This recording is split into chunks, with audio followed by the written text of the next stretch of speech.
Welcome to Unbound, the podcast with Beth Curry, author, storyteller, and survivor. This is where books meet real life, where Beth reads chapters from her work and breaks free from the traditional audiobook format, diving deeper into the personal experiences, lessons, and liberation behind every page. Nothing is off limits. Let's get unbound. Hello, everybody. Happy New Year. If you are a regular, an old faithful, thank you so much for coming back. And if you're new here, welcome. My name is Beth, and this is an off-script episode of my podcast, Unbound. Usually we occupy the space between the written word and the human shadow. We discuss my books, or we discuss the weight of the soul, the architecture of grief, the ways we inherit trauma and pass it down like heirloom china we never asked for. But today I want to discuss the year 1984 and 1985 and 1986. And I guess the entire suffocating decade that taught an entire generation of children that death was not just imminent, not just possible, but it was creative. I was born in 1975. This means that my formative years, the years when the brain is still kind of like soft, smushy, squishy matter, still impressionable, still forming the neural pathways that will determine whether you grow up to be a well-adjusted adult or someone who writes dark literary fiction. We're spent in kind of this cultural landscape that was, well, quite frankly, obsessed with my imminent and bizarre destruction. We were the first generation to be raised not just by news, but by reenactments. We didn't just hear about mysteries. We saw them played out by actors in bad wigs and grainy film stock, standing in poorly lit basements, pointing at maps with flashlights, whispering into the void, what really happened that night? We were raised by Leonard Nimoy, by Robert Stack. Remember Robert Stack? By a television landscape that believed that the best way to educate children about danger was to dramatize the fuck out of it in the most excruciating detail. Right? If you grew up when I did, you didn't just worry about the mundane, the scraped knee, the failed test, or the unrequited crush at the roller rink or wherever. No, you lived in a state of basically tactical readiness for threats that, looking back, seem statistically impossible and geographically implausible.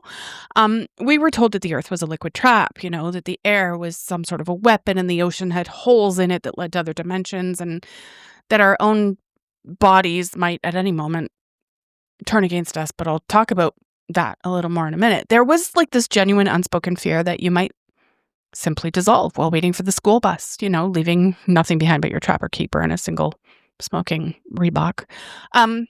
We weren't just raised with stranger danger. We were raised with reality danger. The world itself was the stranger, and it basically wanted us dead. And so today I'm going to perform a retrospective audit of the 80s terrorscape, if you will.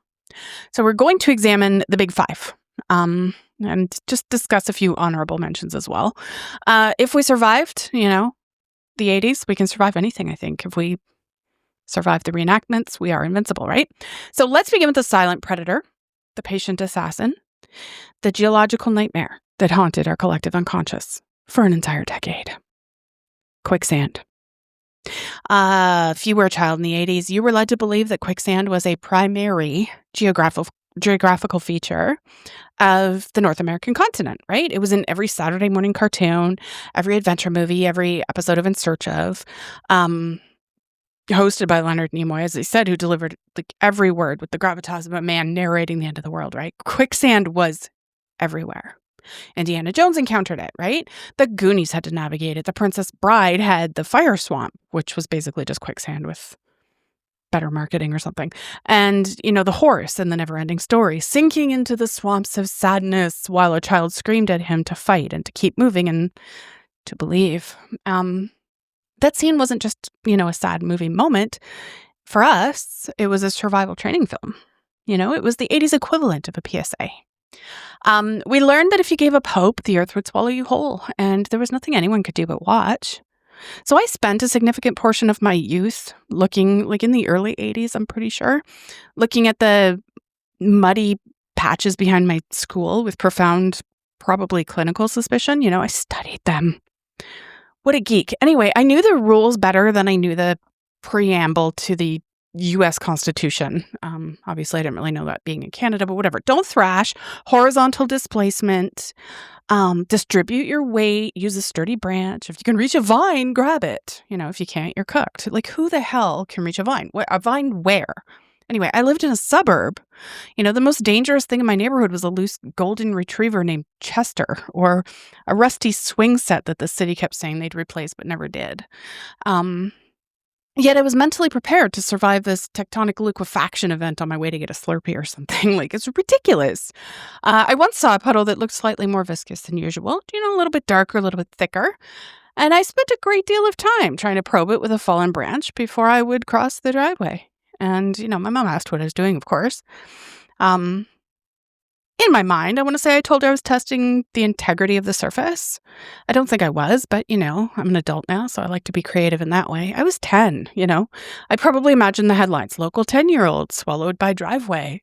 Mother blames lack of sturdy branch. Authorities say child was overprepared but undersupervised. I don't know. I had a plan. If I started to sink, I would immediately go horizontal and spread my arms like a starfish and slow crawl my way to safety while humming the theme from the A-Team or something just to keep myself calm. I probably practiced this in my bedroom, on my carpet, whatever. Looking back, the question I have now is, where did the quicksand go?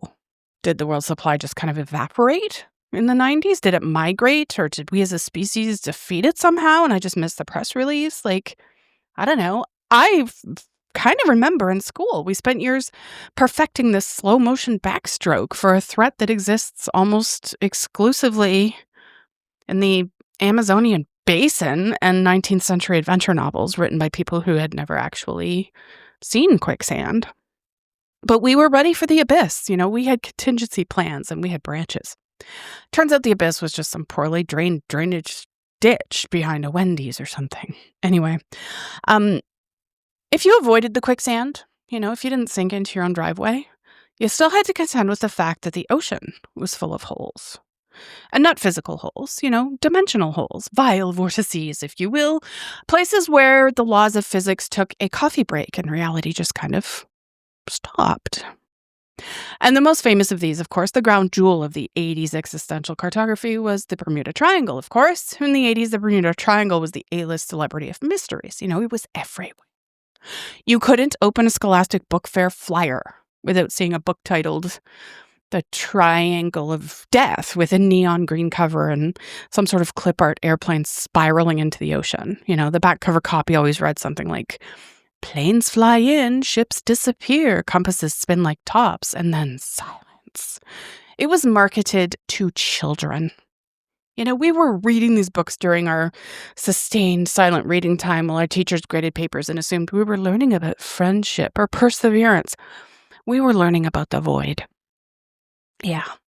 The narrative was always kind of presented with a haunting low-frequency hum, often accompanied by grainy footage of waves and a narrator who sounded like he was delivering a eulogy for the entire human race, because I think he was. Planes fly in. The compass spins like a motherfucker. A shimmer appears in the air, like the visual distortion you see over hot asphalt, and then gone. Erased. Unbound from time and space. I remember looking at maps in my 5th grade classroom and realizing the horror that Florida was attached to the triangle. Not near it, but friggin' attached. Miami was basically in it. So I told my mom we couldn't ever go to Disney because I wasn't ready to disappear and then reappear in 1945 or whatever. She said that's not how planes work, but I read the books. I saw the reenactments. I imagined our wood-paneled station wagon being pulled into a vile vortex somewhere near Orlando or something, just sucked sideways into a ripple in the fabric of space-time, and me having to explain to a group of World War II sailors what a Walkman was and why I was wearing a neon windbreaker. Yeah, like I just like, and I refused. I refused to go to Bermuda. I was shocked that my friends' parents went to Bermuda on their honeymoon because, of course, you can't go to Bermuda from where I lived. And I asked my dad if we could drive to Disney instead of fly. He said it was a 16-hour drive. I said I'd rather spend 16 hours in a car than spend eternity in a temporal anomaly. And he said I watched too much TV. He wasn't wrong, but he also wasn't taking the triangle seriously enough. And the 80s didn't stop there. Oh, no, they did not. We also had the Dragon's Triangle in the Pacific, also known as the Devil's Sea. This was the cold case of the ocean, right? The triangle's mysterious cousin who lived overseas and didn't call enough or something. I remember reading about vile vortices, a term that I now as an author find absolutely delicious. A vile vortex. It sounds like a failed science experiment or something, or like a bad cocktail at a corporate hotel bar. I'll have a vile vortex, hold the time distortion extra lime. But no, these were real, theoretically. We were told that there were like 12 of these vortices scattered around the globe, 12 places where you could just cease. We were raised to believe that the Earth was pockmarked with these holes. In reality, these glitches in the matrix, these places where the universe forgot to render properly. We lived in a world where you could be unbound from time and space just by taking a flight to the Caribbean for spring break. We were prepared for interdimensional travel before we were allowed to watch R-rated movies. We had these big plans for displacement, but we still had to be home by 9. The logic was very inconsistent, but the fear was very, very real. If you were there in the 80s, you know. And then there was the sky. If the ground didn't eat you and the triangles didn't erase you, the atmosphere was coming for you. The sky itself had turned hostile. Because first, there was acid rain. In the mid-80s, we were told that the rain, the thing that makes flowers grow and fills up swimming pools and generally keeps life on Earth functioning, was becoming acidic. Now, today as an adult who proudly wears my tinfoil hat, I have ideas about the air and what falls from the sky because, I read things.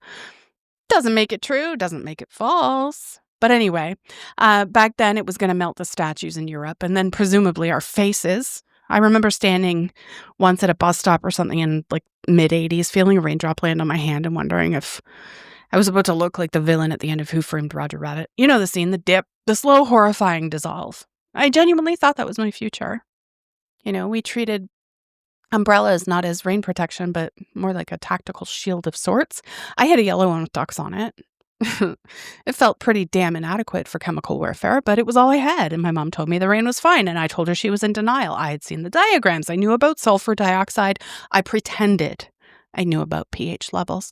I was 11. Probably. And I was monitoring the acidity of precipitation like a field scientist in my brain.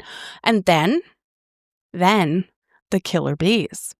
The Africanized honeybees. These were the ultimate 80s antagonists. They were slow, and they were methodical, and they were coming for us. Every local news station had a map with red arrows showing bees' progress. It looked like some sort of a military campaign, like D-Day, but with insects. The bees were marching up from South America, and we were told that they were unstoppable. They were faster, and they were angrier and more organized, and they would chase you for miles. And the advice was always the same, run in a zigzag pattern. Don't jump into water, they'll wait. Seek shelter indoors, cover your face, do not swat. Stupid. I spent 3 summers convinced that a single buzz in the garden was probably the vanguard of a swarm that would chase me for 5 miles until I reached a body of water, where, of course, the quicksand was waiting for me. I had to calculate which death was preferable, bees or quicksand. Quicksand or bees? I chose bees. At least with bees, it would be over quickly. Quicksand was slow, remember? That's what we were told. Existential drowning. Bees were just pissed. That's all. I respected that. Oh, and the hole in the ozone layer. That was a big one. The slow motion apocalypse. We were told that because of our hairspray, and in the 80s, we used a lot of hairspray. Hair in the 80s was like this structural engineering project. It was insane. So the sky was opening up because of our hairspray. Fuck Aquanet, really. There was a hole, over Antarctica, and it was growing huge. The sun was going to become like this laser beam, and we were all going to be toasted like marshmallows at a very aggressive campfire. We were shown illustrations of the Earth with this giant gaping wound in the atmosphere. These UV rays were pouring through like spotlights at a prison. We were told to wear sunscreen and hats and sunglasses. And we were told that skin cancer was inevitable and that our generation would be the first to be cooked alive by the sky. Oh my gosh. We were just like this generation of kids who looked at the clouds and saw a firing squad, who looked at a sunny day and thought, this is it. This is how it ends. Not with a bang, but with a sunburn that never heals. But the most intimate betrayal of all, I think the most personal of the 80s terrors, was the one that suggested that the real danger wasn't out there in the quicksand or in the triangle or in the sky. The real danger was inside you. SHC. Spontaneous human combustion. This was the pinnacle of 80s mystery trauma. The idea that you could just be sitting there minding your own damn business, reading a magazine or watching The Price is Right, and suddenly, poof, you're a pile of ash and one perfectly preserved left shoe, of course. This was the staple of Unsolved Mysteries. Robert Stack would stand in this darkened room, his voice low and grave, and say, on the evening of March 14th, 1987, Mrs. Eleanor Davies was found in her living room. All that remained was ash and this. And then they'd show the shoe. Always the shoe. The shoe was always fine. The armchair was always intact, right? The newspaper on the side table, unscathed. The remote control was pristine, but Great Aunt Martha? Gone. Reduced to carbon. Atomized, erased from the material plane, and we were told this could happen to anyone. At any time. There were theories, the Wick effect, static electricity, excessive alcohol consumption, but none of them were definitive, which meant that in the mind of a 10-year-old child, anyone was at risk. In 1986, I spent a lot of time monitoring my internal temperature. If I felt a flush of heat, if my cheeks got warm, if I felt a little feverish, I didn't think, I might be getting sick. I thought, this is it. My chemical composition has reached its flashpoint. I am about to ignite. I would sit very still. I would breathe slowly. I would mentally prepare myself to not panic while I turned into a human torch. I genuinely believed I was so physically unstable that I might explode from the inside out. It gave us a very specific brand of existential dread, a very internalized form of terror, because at least with quicksand, you could see it coming. At least with the Bermuda Triangle, you could avoid Florida. But spontaneous combustion? That was you. Your own body turning traitor, your own cells basically staging a coup, right? There was something strangely poetic about it. The idea that the human spirit was so intense and so burning that it could literally ignite the flesh. Or, it was just static electricity from our polyester tracksuits or whatever, and the fact that people in the 1800s were really into kerosene lamps and sitting too close to fireplaces. But we didn't know that. We just knew that at any moment we could become ash. And that our shoes would survive us. So before I finish up here, I need to address a few honorable mentions. Threats that didn't quite make those top 5, but are still very much part of the 80s anxiety cinematic universe. First, poisoned Halloween candy. We were told every single year that strangers were putting razor blades in apples and cyanide in pixie sticks. Halloween was no longer a night of fun and sugar. It was a minefield. Every piece of candy had to be inspected by a parent. Anything homemade had to be thrown away immediately. Anything that looked even slightly tampered with went into the trash. I once threw away a perfectly good Snickers bar because the wrapper had a tiny wrinkle and I was convinced that someone had injected it with poison using a hypodermic needle. Again, my mother said I was being ridiculous. I thought I was being vigilant. The news was telling me that there were people out there, neighbors possibly, who wanted to murder children with candy. And looking back, this almost never happened, right? The few documented cases were either accidents or hoaxes or whatever, But we didn't know that. We thought Halloween was dangerous. We thought that trick-or-treating was a form of Russian roulette or something, but with fun-sized Milky Ways. Satanic cults were another one. In the mid to late 80s, we were told that there were satanic cults, secret ones, everywhere. In the suburbs, in the daycare centers, in the basements of normal-looking houses. The satanic panic was very real. We were told that there were people, just normal-looking people, who were performing rituals, sacrificing animals, and possibly kidnapping children for nefarious purposes. I once refused to go to a birthday party because the kid's older brother had a Dungeons and Dragons manual, and I was convinced that meant his family was in a cult. Mumsy said I needed to stop watching so much TV. I said I needed to stop being invited to houses with portals to hell. We now know that the satanic panic was largely fueled by moral hysteria and questionable therapy techniques, and I guess a general distrust of anything that seemed different, kind of like today. But at the time, we genuinely believed that there were secret underground networks of devil worshippers living among us, disguised as accountants and elementary school teachers. I've got the tinfoil hat, but I'm not wearing it right now, so I'll shut up on that one. Stranger danger was another one. We had the standard don't talk to strangers messaging, sure. But the 80s took it to like this whole ass new level. We had videos and we had assemblies and we had reenactments and we had those block parent signs in our windows where moms who were at home, agreed to be a safe place for a child to run to. I doubt they even screened people they gave those to, so they probably did give one to the neighborhood pervert. I don't know.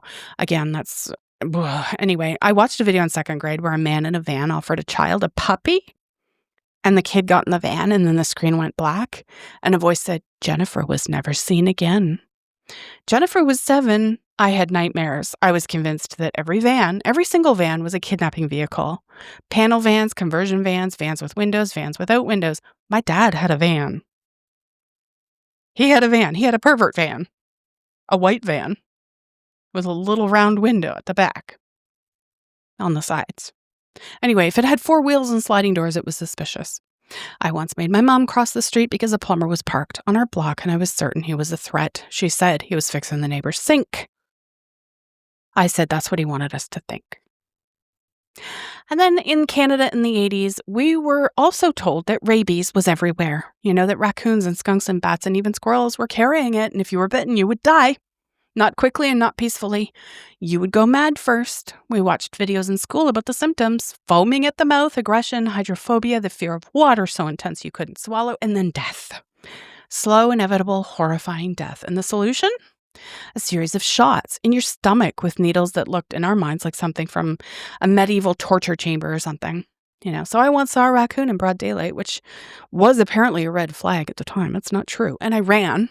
I sprinted 3 blocks home. I burst through the door and announced to my mother I narrowly escaped a rabid raccoon attack.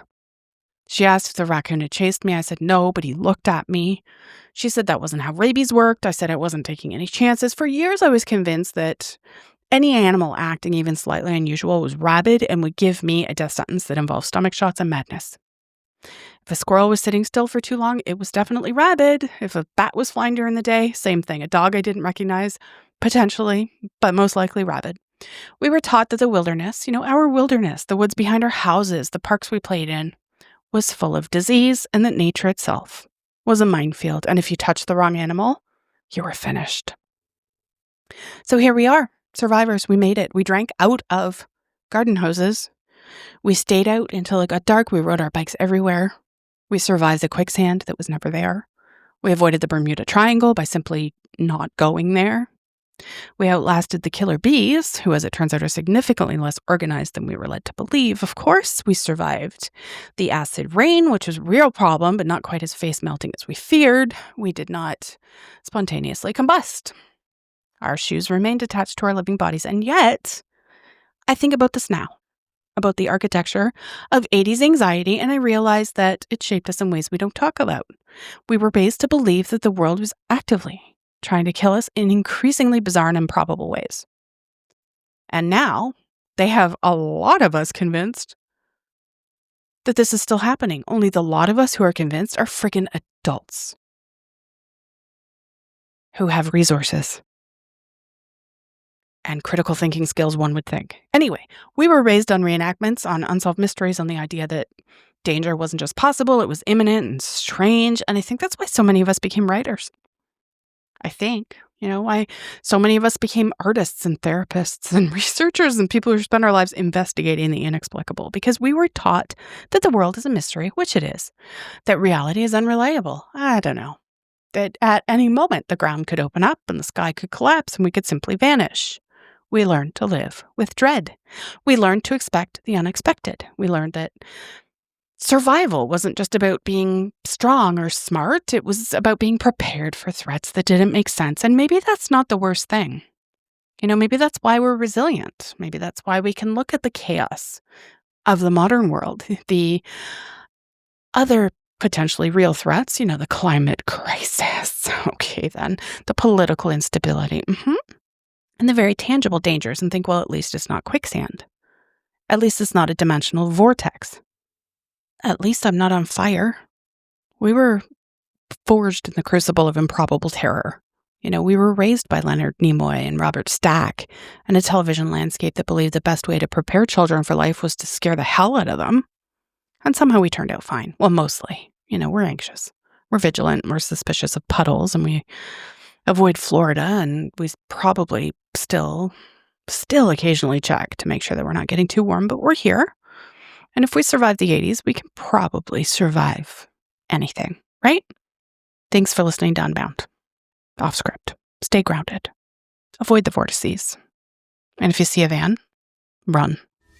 Thanks for listening to Unbound with Beth Curry. Join the conversation in the Facebook group or visit author.bethcurry.com. Want to support the show? Head to ko-fi.com/unbound podcast. Until next time, stay unbound.